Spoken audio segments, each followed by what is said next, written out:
Me, I I do think give Arsenal will PS. lose. Me, I think Arsenal will lose. Arsenal doesn't have character. They don't have resilience. They celebrate draws and they make it look like progressing to the UCL round of 16 without going through the knockout phases is a Champions League win.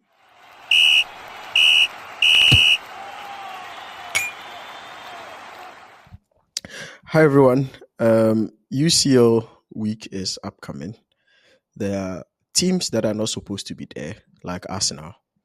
And so we want to talk about whether or not your favorite teams are going to make it to the Champions League quarterfinal.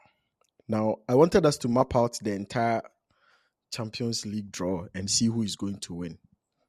But I don't seem to be getting an image for the actual draw so that we can be able to do it. So for now, let's go through the round of 16. And then after we are done, we can do the quick predictions to the champions. But first, Erasmus, PSV versus Arsenal. Who do you think is going to go through to the quarterfinal? We'll come back and No, hunt you on this one. So maybe I'm telling you. just like straight into it like that. You Yes. don't believe in. If you have analysis to show why they are going to one team is going do your analysis. But me, I'm asking you straightforward because Arsenal is the team I'm interested in. Ateta. Look, this is for me like the hardest call that I would have to make Mm-hmm. because I back Arsenal's quality and their pedigree so far in the last 2 seasons. However, this PSV team looks good. Like it really looks good. Like they beat Juventus at, at their home ground, and it Okay. didn't look like it had to take a lot out of them. Yeah. Like they have very dangerous players who like have a lot of pedigree, like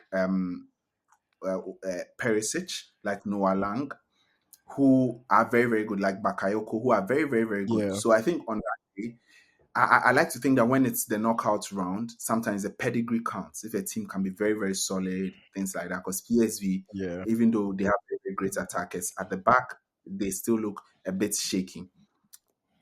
So I think it's a very, very difficult call.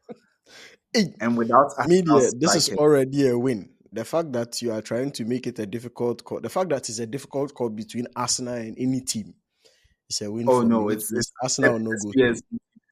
Yeah, this PSV team is very, very, very exciting. They are very, very exciting. But I think that sometimes just some of the naivety a bit, especially at the back line, um, if Arsenal is able to defend solidly and be able to stop some of their attackers, I think Yeah. that Arsenal would go through. But Arsenal has not had any. You talk about pedigree, but Arsenal hasn't had any major results in the EPL recently. I said EPL in the Champions League recently. Like they don't have any history to back them, right? So I'm not Yeah, sure where their pedigree is coming from. And with Ateta at the helm, is there really pedigree in this team? come on, Arteta is one of the best managers in the world. Um, Eh, but But I think the point I'm trying to make is that Arsenal will go into the tie feeling a bit more confident, whilst PSV will Okay, think that they need to do more to win. And okay, that's what I'm saying. That for me, I think Arsenal's problem is in the attack.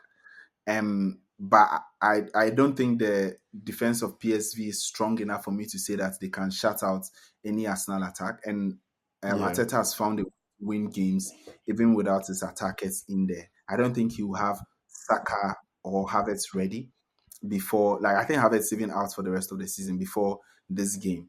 But I think that they do have the defense to grind out the results. So if they're able to get a couple of goals, I think they have the defense to grind out the results. So I think it would also depend on the home game for Arsenal because yeah, within if they put up a very good result, and I think PSV goes is at home first, right? If they put up a very good result at PSV, I think when they come back home, they can be able to like see them off. But um, So are you if picking they Arsenal? Yeah, I'm picking Arsenal. I'm picking Arsenal. I've already Okay, picked Arsenal. So I'm giving you the okay. reasons why they can win. I'm giving you the reasons why they can win. But Me, I I do think give Arsenal will PS. lose. Me, I think Arsenal will lose. Arsenal doesn't have character. They don't have resilience. They celebrate draws and they make it look like progressing to the UCL round of 16 without going through the knockout phases is a Champions League win. Arsenal fans are the fans that make Atete the best coach in the world. Meanwhile, he's won one trophy in Of course, 5 years after spending the most amount of money. Even Ten Hag, in all his worst records, have more trophies than Ateta. He doesn't build a team that is a winning machine. We all know that there are coaches who are crisis managers. Ateta seems like one of them. He brings the team out of the crisis into stability, but he can't cross the line. Pochettino, another crisis manager. Maybe Ateta is just the new Pochettino on the block, but we are yet to find out. But me, I don't think he's going to win. I don't think this Arsenal team has the character to win. Like, sure, maybe they have the defensive why. Defense doesn't win matches. Strikers and attackers win matches. PSV have shown that they can score goals. That's all that matters. Ateta, he will play one-sided football to Saka, then they'll close the match. Anyway, so Erasmus thinks Arsenal will go through. I think PSV will go through. That's an interesting match to look out for. On a normal day, this shouldn't even be a conversation. The fact that it's a conversation means Arsenal has failed. Like, yeah, ah, yeah. I think PSV has the attack to trouble them. So it depends on how good the Arsenal defense is. To be honest, I me, think. I don't even think Arsenal fans believe that they'll go through to the quarterfinals. Oh no, like that's harsh. You That's see, harsh. if they go through, it would be some dramatic 1-1, some on the brink penalty, or some weird. Arsenal will not go through this comfortably, and me, I know they will not go through. So this one, No, day, they wouldn't. Yeah, that's also one of my caveats. I don't think they go through like comfortably. I think like it depends on the PSV that turns up, but they have a really, really exciting attack. So, like even some of the Arsenal, substitutions that they Arsenal, there, make. the quarterfinals is their final, so they should try and make it because they will make it past the quarterfinals. But anyway, Real Madrid and Atletico Madrid, one of the best games in the round of 16. One of these giants have to fall. Who are you picking? Mind you, this coming off the back of Atletico beating Real Madrid in the matches that they've played this season. So, hmm, It's not an easy game to call, but it will take a lot for me to call it against Real Madrid. Especially since uh, it's a as you've so seen I'm there, going to go I Real won't talk. I'm As going to you've go seen Real the Madrid. light, me, I won't talk. It's fine. But I think Because the key thing to note over here is that Atletico yeah, in the last couple of years have been the boogie team for Real Madrid. Like even as of last season, when Real Madrid yeah, was like steamrolling through it, like Atletico was able to stop them. But I like to think that Real Madrid's attack has significantly improved. I see more chemistry between the front three. They look like a team that also like works really really hard, yeah, and their defenders, like the defense problem which they had at the start of the season, they look to be resolving it with Valverde tacking in at right back. They seem to have like at least somebody who is willing to be yeah, physical and make the track back compared to like when they had Vasquez. yeah, The midfield is coming through. Tchouameni is playing some really really fantastic football. Ceballos is doing really really well. So I would like to think they would have the confidence to think they'll make it through both legs. But yeah. Atleti is a very very stubborn team. Me, They've shown that they don't give up. They come back see, from games easy and things like that. Atletico's stubbornness brings to mind Man City in Real Madrid's path, right? But I also know that Atleti is not at the level of Manchester City to trouble like Real Madrid in terms of their attacking prowess. Maybe they are very, very defensive, sure. But in terms of attacking prowess, I don't think they have that much. I think Real Madrid's challenges at the start of the season was when they lost Toni Kroos, for instance. One of their difficulties in midfield, they turned into prime Manchester United under Ten Hag. Every ball, shim, plate. Every ball, shim, plate.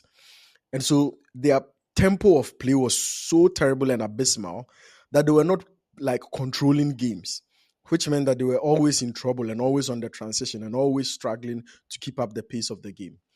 And that's why Ceballos being introduced in midfield is really, really helpful now, because he's one of the few profiles of players who is less transitional and more of Yes, just maintain break the tempo of the the play and control the ball and recycle play a little bit before you play forward again. And now you realize that it's given them more room. And if I think back, it also makes sense why the offside incidents against Mbappe, for instance, has reduced. Because if you look at the tempo at which they were playing at the start of the season, he's almost always forced to make runs when it's imperfect. But now he yeah. can bid his time and make those runs properly. And if Mbappe catches you onside, you know you are in trouble. Rodrigo is working really hard. Vinicius is the fact that Vinicius is no more the talk of the town in Real Madrid's dressing room is even shocking, right? Yeah, Like, yeah, yeah, but they so were willing to go for him. yeah, and I think Real Madrid also has this thing like we talk about City, where they peak at the second half of a season, and now they are definitely going to have to show that they've come of age in this second half. And I think once they beat Atletico Madrid, they would win the Champions League. For me, that's what I think. Because whoever will meet them will collect. If they beat Atletico Madrid, they would most likely go and meet Liverpool if they go through in the semi-final somewhere. And Liverpool will definitely collect because Anslot, he's still inexperienced really in all this rambling that he's rambling over in the Premier League and the Champions League. Carlo Ancelotti will use one eyebrow and Slot to see something. Charlie. We'll talk even about even Pep saw even Pep saw things and not Slot.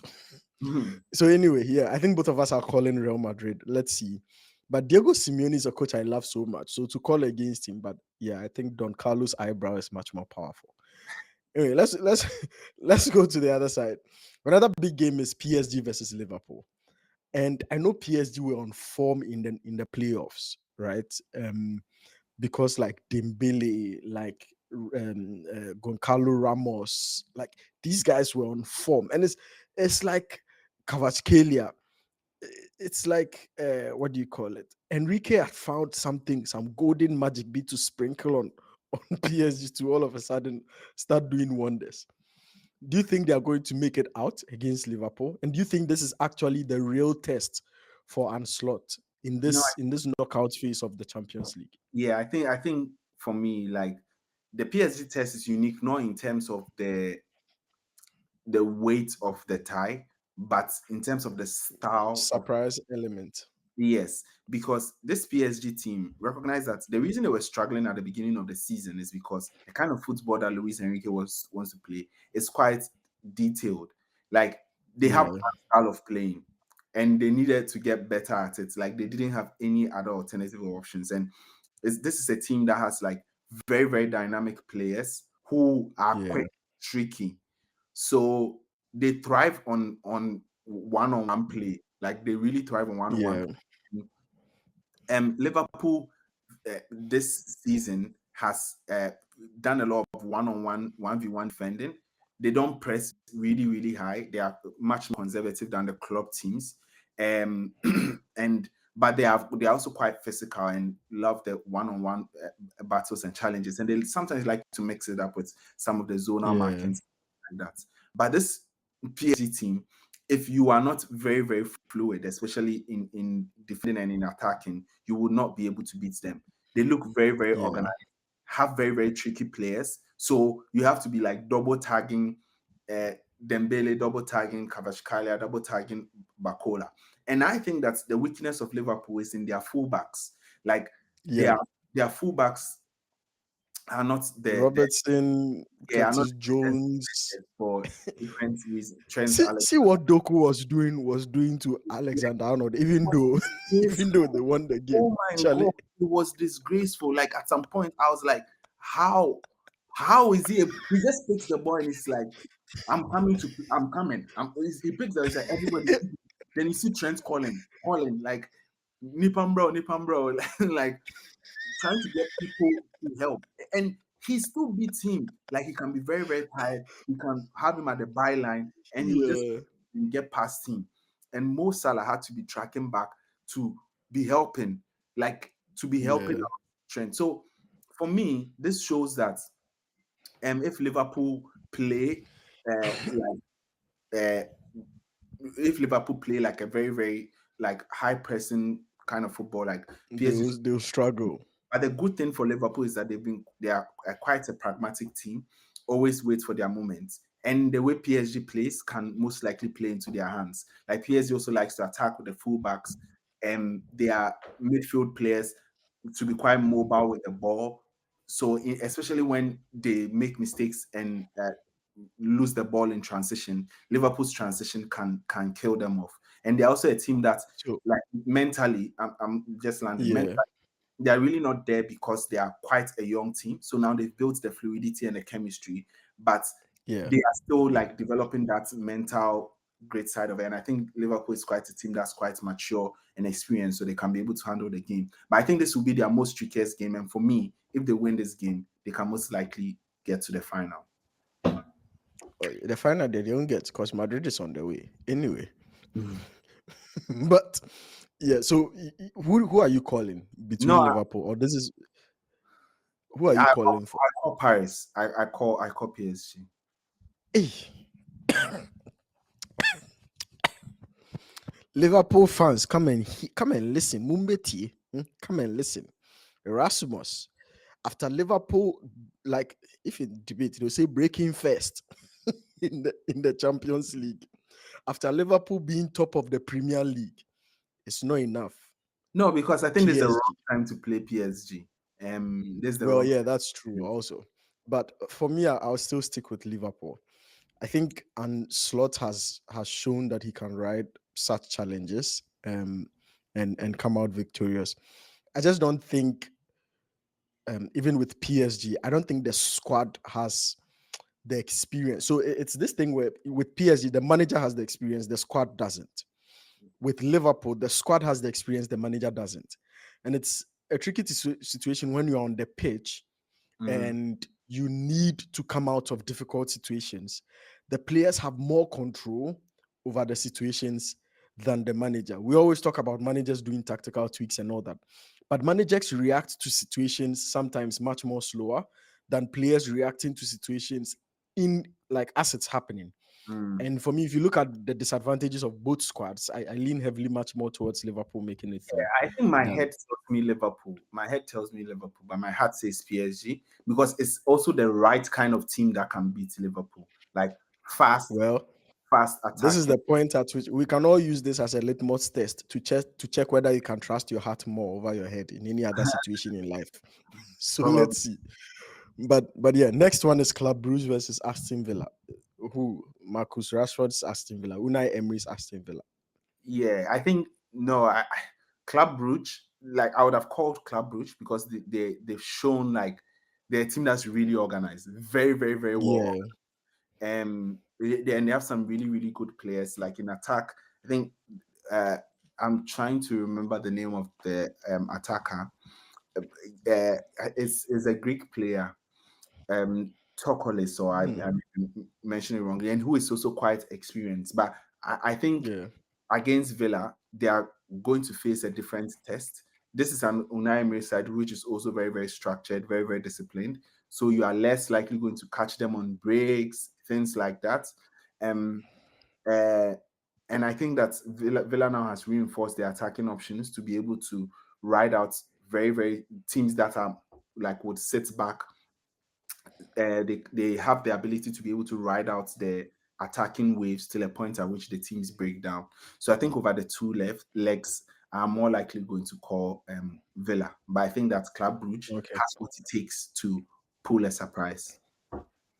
I think they've done enough. They should sit here now. Aston Villa.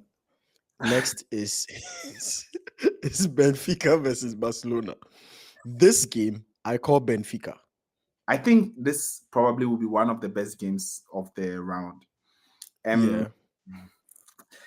so I'll call Barcelona, and I think that is because Nice. Barcelona at this point in time, like I think we might see a Barcelona Liverpool final. Like I just, but we'll obviously get there.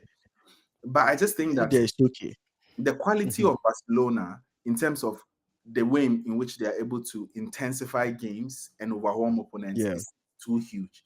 Like Lamine Yamal and Rafinha, like teams can't contain them. Teams just can't contain them.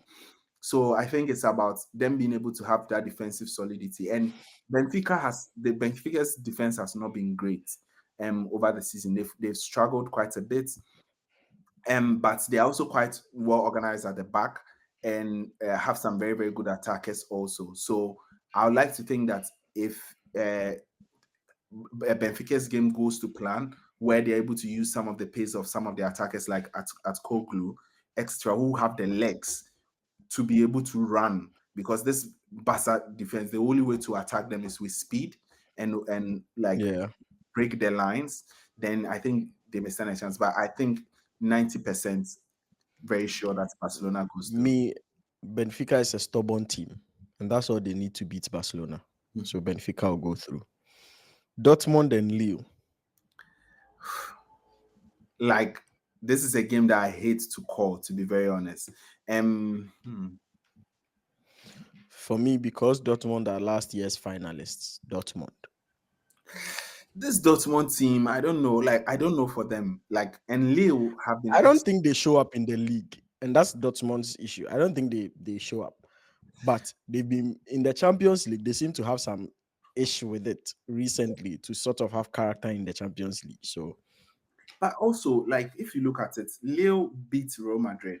They've I think they held PSG to a draw, something of that sort. in Real Madrid's terrible form. Oh, Yes. So maybe that's also the case. So I think that if like look, Leo is a very, very good counter-attacking team, right? So yeah, I can imagine, and Dortmund likes to control the ball. If that's what happens, I think that Leo stands a chance. Be very, very rigid, like in defense, fast breaks, and their attack is really, really fast. But yeah, I also think that Dortmund they are quite good with intricate play, being able to open up defenses. I think if they are smarter, they have the quality to go over the the tie. But I think that they have a likelihood of being silly in their away game. Like I think in the last tie, they were quite lucky to. I don't want to say lucky because it wasn't luck, but in their away game they did really well. But they had the 0-0 draw at home. But I think this time, if they go to Lille, they face like a bigger challenge. So if Lille gets a decent result in Dortmund, I think that they can make it really, really challenging for Dortmund. But I think if Dortmund is able to win the first tie comfortably, then they can see out the rest of the results in Lille. So I'll call Dortmund. interesting.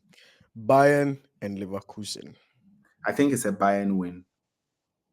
I think it's a Leverkusen win. Cool. Feyenoord and Inter. Very once again, very, very hard. But Inter is one of the like Feyenoord has a very, very exciting they have a very, very exciting squad, group of Yeah, young players.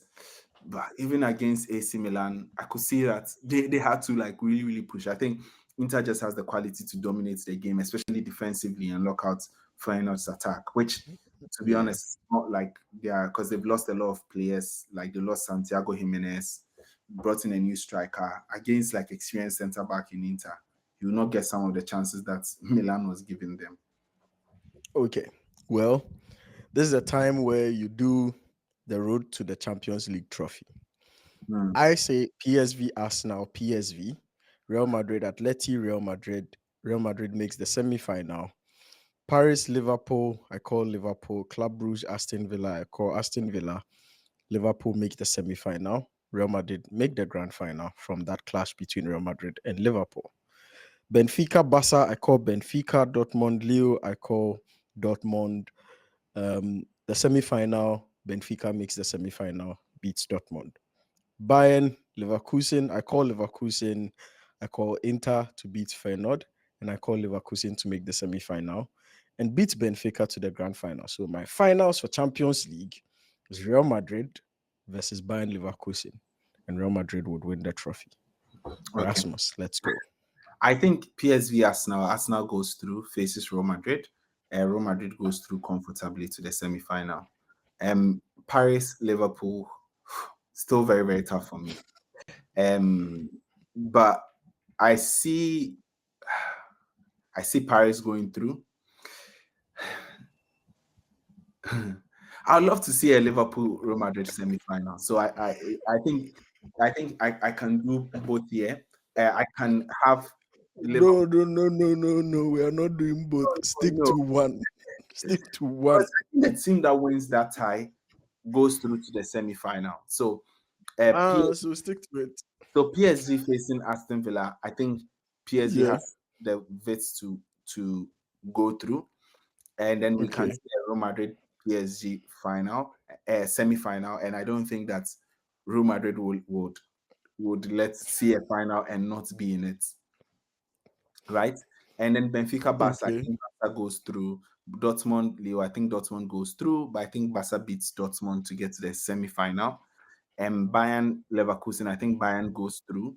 Um, Final Inter, I think Inter goes through, but Bayern Inter, I think Inter goes through. So it will be Inter Barca in the semi-final, which I think is a lovely semi-final. And I think Mhm. Barca makes the final with Real Madrid making the final, which is like having an El Clasico final. It's not It bad, won't happen. but also I see a world where if Liverpool makes it through, they actually beat Real Madrid, and we can have a Liverpool Barca final, which for The, me I think the is the fun. one of the two Clásicos who is not making the final is Barca. It's not Madrid. Barca is the one not getting anywhere near the final. I think Barca makes the This final this year. this Barca agenda, is it because Rafinha and Lamine Yamal are doing some Robona passes and the rest? They should go and sleep. Oh. If you Their see, their best start ever to a season, and Madrid's worst to a season. They are all on the same point with goal difference saving Barca. Wait, how can you tell me this team is the one going to compete? Madrid, they've now come to form. Oh. Barca, their form has been shaky.